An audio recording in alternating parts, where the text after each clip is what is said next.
প্রথমে বাবরি মসজিদ তৈরি ঘোষণা, পরে নতুন দল তৈরির ঘোষণা। বছর পর একের পর এক নতুন চমক দিয়েছেন হুমায়ুন কবির।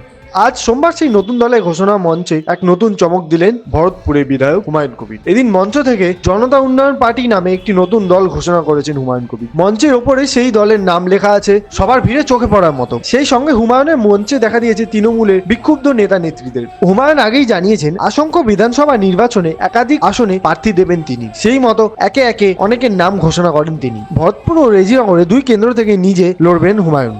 মালদার বৈষ্ণবনগরের প্রার্থী মুস্তারা বিবি, মুর্শিদাবাদের কেন্দ্রের প্রার্থী মনীষা পান্ডে, খড়গপুর গ্রামীণ কেন্দ্রের জনতা উন্নয়ন পার্টি প্রার্থী হবেন ইব্রা হাজি। রানীগঞ্জ থেকে যিনি লড়বেন তারও নাম হুমায়ুন কবির। বালিগঞ্জে প্রার্থী হবেন নিশা চট্টোপাধ্যায়, ইছাপুরের প্রার্থী হবেন সিরাজুল মণ্ডল। অর্থাৎ শুধু মালদা মুর্শিদাবাদ সীমাবদ্ধ থাকবেন না তিনি, বালিগঞ্জ ইছাপুরের মতো কেন্দ্রের প্রাথমিক নামও ঘোষণা করেছেন তিনি। শীঘ্রই ইশতেহার প্রকাশ করবেন বলে জানিয়েছেন তিনি। প্রাথমিকদের মধ্যে মনীষা পান্ডে ছিলেন তৃণমূল নেত্রী। এছাড়াও রানীনগরের প্রার্থী হুমায়ুন কবির 2016 সালে তৃণমূলের টিকিটে প্রতিবন্ধকতা করেছিল, কংগ্রেসের কাছে হেরে যান। সিরাজুল মণ্ডলের দাবি তিনি 21 জুলাই আন্দোলনে মমতা বন্দ্যোপাধ্যায়ের সঙ্গী ছিলেন। এই দিনের মঞ্চে নতুন দলের নাম ঘোষণার সাথে সাথে পতাকাও দেখা যায় তার নাম।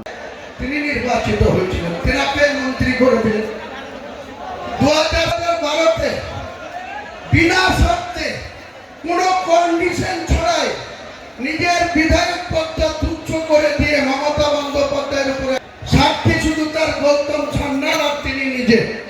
আমি আজকে আবার একবার মমতা ব্যানার্জিকে চ্যালেঞ্জ করছি, আপনার যদি শক্তি থাকে তাহলে আপনার প্রিয় চ্যানেল 18 আপনি বসুন, বিশ্ববাবু মজুমদার বসবে আর আপনি বসবেন আর আমি বসবো।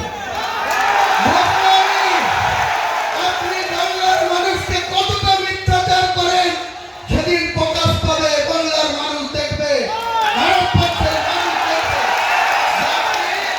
মানুষকে ইউজ অ্যান্ড থ্রো, কাজের সময় কাজী আর কাজ ফেরালে কাজী।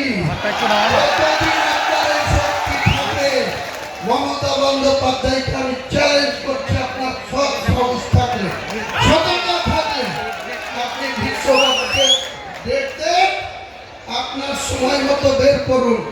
আমাকে ডাকলেই বিশ্ববাবু মেসেজ দিলেই আমি কলকাতায় চলে যাব, স্টুডিওতে বসবো। আমি কোনো বার্তারি করে থাকি, কোন রকম কোনো অসহযোগিতা করে থাকি, নিশ্চয়ই আপনি বলবেন। আর আপনি আমার সঙ্গে কতটা মিথ্যাচার করেছেন, কত রকম মিথ্যাচার করেছেন, সেদিন বাংলার মানুষকে একবার নতুন করার একবার মনে পড়াবো, জানাবো। সিদ্ধান্ত নেওয়ার মালিক বাংলার জনগণ, সিদ্ধান্ত বাংলার মানুষ নেবে। আপনি আমাকে বলছেন গদ্দার, আপনি রাতের অন্ধকারে মালদা থেকে এসে আপনি আমাকে সাসপেন্ড করার কার সাথে কথা বললেন? লালগোলার বিধায়ক মোহাম্মদ আলী, ওই রঘুনাথগঞ্জের বিধায়ক মন্ত্রী আবদুজ্জামান,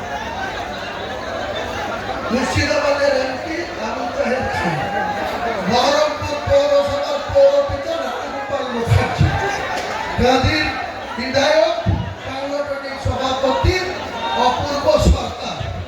তাদের সঙ্গে বসে আলোচনা করে বললেন যে হুমায়ুন কবিরকে যদি দল থেকে সাসপেন্ড করে বা বের করে দিই মুর্শিদাবাদের ক্ষতি হবে। তারা নির্দ্বিধায় বলে দিলে কোনো ক্ষতি হবে। আমি মমতা ব্যানার্জি আপনাকে মুর্শিদাবাদে 2011-তে একটা পেয়েছিলেন, আর 2004-এ আমাকে প্রার্থী না দিয়ে শুভেন্দুর কথায় 22টা প্রার্থী দিয়ে 4টে জিতেছিলেন। আর হুমায়ুন কবির আবার আপনার হাতে পায়ে ধরে এই তৃণমূলে এসে 20টা পায়ে দিচ্ছিলাম।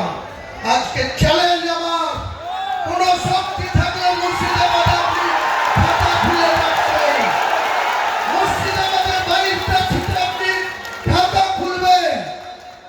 2 বিজেপি আছে, বিজেপি হয়তো 2-1টা সিট বাড়িয়ে নিতে পারে, তাদের যা কৌশল, তাদের যা অর্থবল, তাদের যা কৌশল অবলম্বন করে চলছে। কিন্তু আমি চ্যালেঞ্জ করছি, আমি বেঁচে থাকলে মমতা বন্দ্যোপাধ্যায়ের চূড়া ফুলের জিরো করবো, জিরো করবো, জিরো করবো। আর ওই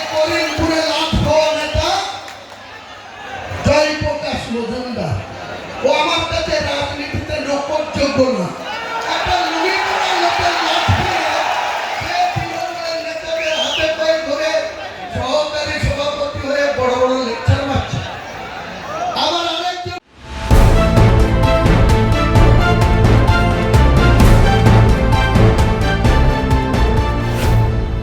ব্যুরো রিপোর্ট, বেঙ্গল টিভি.in।